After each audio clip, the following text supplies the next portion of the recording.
Hello everyone, and welcome to this week's Walk on Water moment, or wow moment. I always love this time of week and love bringing to you a lovely new fresh face and someone to share with us. Today my guest is the beautiful Frankie Picasso, and I know that she has an amazing wow moment to share with us. So welcome, Frank. Thank you. Thank you, Geraldine. I appreciate it. I hope it's a wow moment. It was a wow moment for me, and it might be a wow moment for a lot of other women. And I'm sure it Possibly. will, Frankie, because, a wow moment, as I always say, can be something really what we think is insignificant, but can have amazing impact on our lives. So what was your wow moment? Can't wait. It was probably about, and it's funny because it took me this long to figure it out, but I think I was about 53, 54 when it happened. I'm 60 now.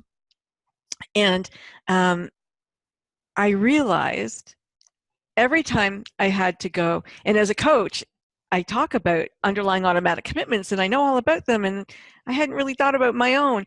But every time I have to go somewhere, to an event, to anything, my first thought is, oh, I can't go until I lose weight. I have to lose weight. Yes. First thought. Yes. So I thought, where does this insanity come from? Aren't I good enough the way I look now? Are people going to hate me? I look at other women and I go, you know what? They're overweight and they're having a great time. Why do I have to lose weight before I go there? I want to have a good time too, right? So I went inside and I took that thread and I started to go back through my history. Where did it start? Where did it start? Where did it start? I was 9 years old. I wanted a puppy. And my mother said, you have to lose 9 pounds before you can have it. Oh my goodness, Frankie. I wasn't heavy. It was a control thing, I'm sure, for her. But in my mind, it set me up, and it started me where I couldn't do anything. You don't deserve it until you lose it. And that thought was in my head. And it's still there. I mean, I still have to consciously go, no, you don't, that's not. And it's hard to fight it because it's so ingrained. But that was my aha moment, thinking, oh, that's where it comes from. That's why I do it. At least it had bubbled up to the surface and I could go grab it. Isn't that great, Frankie? And to actually take the time to go back and really figure out where it began is something that sometimes, because we just try and push it aside, don't we? So how did you deal with it? Well, it's interesting. I was tired of feeling, this anxiety, this drive to have to lose weight all the time, like for whatever, like, and not feeling good enough. And I call them the members of the board in my head, telling me you're not this and you're not that, and you're this and you're ugly. And there was one day where I got, my thoughts were so mean to me, so mean. I thought I would never say that to anybody else in a million years. And I said, stop it. You're being so cruel. And that's when I grabbed them and I said, okay, we're going to figure this out. And I do it for clients. Why can't I do it for me? Mm-hmm. And, we talk about underlying automatic commitments in coaching, about what's inside us that, is embedded in our subconscious. They're not conscious thoughts, but they're commitments to an outcome that is different from what your conscious mind says you want. My conscious mind says, I don't need to do anything. But my unconscious mind is going, no, you have to lose weight. You can't go there till you lose weight. You better get on a diet right now, you big fatty, And whether it's true or not, it doesn't matter. That's what's embedded. And so, when the thought comes up, even though it's not gone, I get to consciously, put it in front of me and go, you're not winning. Yeah. You're not winning. Well, isn't that brilliant though, Frankie? I mean, first to recognize it and then to start to deal with it. And it does, I know for myself, it's not necessarily weight, although I could still lose a few kilos here and there. But I remember myself coming to the point of saying, listen, the body isn't really me. People aren't coming to worry about my weight or looks or age or anything else.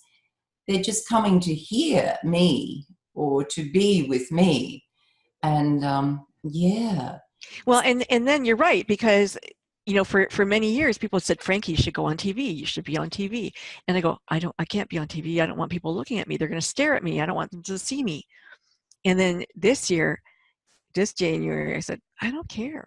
Who cares? Let them stare at me. Let them stare at me. I'm going to do it because it's fun. I want to do it. I'm not going to let them stop me or let me stop me from doing things that I want to do. And you are so beautiful. How could you ever think I can't, can't stand on a stage, or I can't be on TV? Yes, Frankie, it's amazing what we do to ourselves, isn't it? It's absolutely brutal what we do to ourselves. And, body shame to ourselves is even worse than, doing it to somebody else. But we do, women particularly are very hard on themselves. They don't see themselves the way other people see them. Yeah. And, you can tell an anorexic all day long they're thin, but they're not going to believe it. No. They can't see it, right? And that's what happens to us, unfortunately, until you bring everything conscious, and you have to work on that deeply. Yes. But at least you can do it when you know where it comes from. So tell me, Frankie, have you been up on that stage talking to people? Well, I'm going. Oh, good. Well done. Fantastic. Yeah, I know. I booked plane tickets because I wasn't going to go to a conference. I booked the plane tickets. I'm going, and I don't care now. I'm just going to do it because I want to be there. I'm not going to let it stop me. And not only that, Frankie, I know you have an amazing story to share, and the world needs that story, and the world needs your wisdom and your uniqueness, which is just fabulous. So, Frankie, this wow moment, the moment that you went back and you discovered the cause, or that moment, that defining moment when you took on that belief, and how has that had an impact on your life in an ongoing way, coming out of that? Well, before I came out of it, I mean, it's been impactful all the time, because in my family, like my father is, he's on his third or fourth wife, I don't know, but they're always beautiful. And it's always, oh, don't you think you could lose some weight? Or wouldn't you feel better if you lost some weight? Or don't you think, and so I never feel good enough because I'm never thin enough. And so good enough is thin enough. And, they live in the land of the beautiful in California, where everybody is, all they think about is themselves, it seems like, in the papers and the plastic surgery, which I don't need to buy into. I don't want to buy into it. So when I go there, I always feel, invariably I end up in tears, because something will be said and about, how I look. And I go, can't you just love me for the way I am or who I am? Like, does it have to be about, what size I wear? Like, really? So, but now, I mean, it's funny to think it's taken this long, but I think now I'll be able, I can handle it. Yeah. It's funny how long it can take. Yeah. But when you have, when the perspective changes, it changes, and that's it. Yes. Yeah. And look, we can hold on to it for years and years and years. And until we have, I think, the insight, though, to be able to go back and discover the root cause of it, we're still going to sit there for a long time. So I'm so proud of you, Frankie. Thank you. So everyone, what a fabulous, fabulous wow moment. And I think it's one that many listeners and viewers will connect to, Frankie. Thank you so much for your time. Thank you, Geraldine. It was fun to come and tell you about it. Yeah, great. So we'll be back next week with another wow moment.